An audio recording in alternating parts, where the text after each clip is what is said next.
Hello guys, अहिले चाहिँ 8 बजेको छ।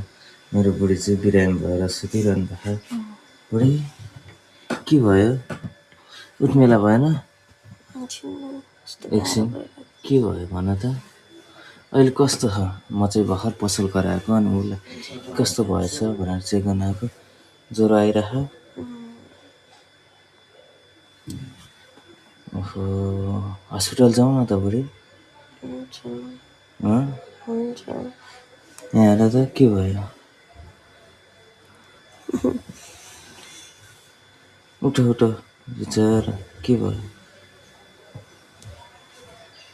हेर्नुहोस् गाइस, ऊ चाहिँ बिरामी छ। बिहानदेखि सबै काम मैले गरिरहेको छु। अहिले चाहिँ है चिया खान्छौ? चिया बनाइदिन्छु मैले। अब उठ चिया खाउन, उठ। उसलाई चाहिँ म यसो अलिकति तातो पानी दिनु पर्यो। बुढी उठ त, यो तातो पानी खाऊ त।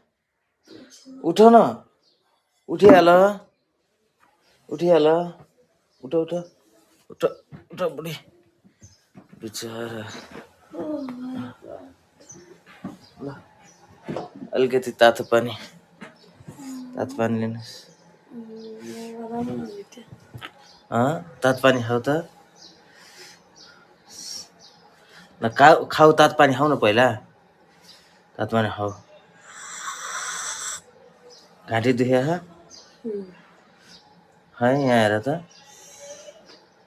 त्यो के सुतिराख है त है। अनि खाना हिजोको त्यो मही खाएर महीले गर्दा यस्तो भयो है। त्यो चिसो मही अमिलो भयो, नखाऊ भने त हो, खाइहाल्यो। महीले गर्दा दही दुध खाने बानी छैन? हो त्यही भएर त्यो मासु खाने बानी छ। हेर कस्तो भएछ फेस पनि। ल सुन्ने होइन, यो ज्वरोले। खाऊ पानी, खाऊ। घाँटी दुख्यो?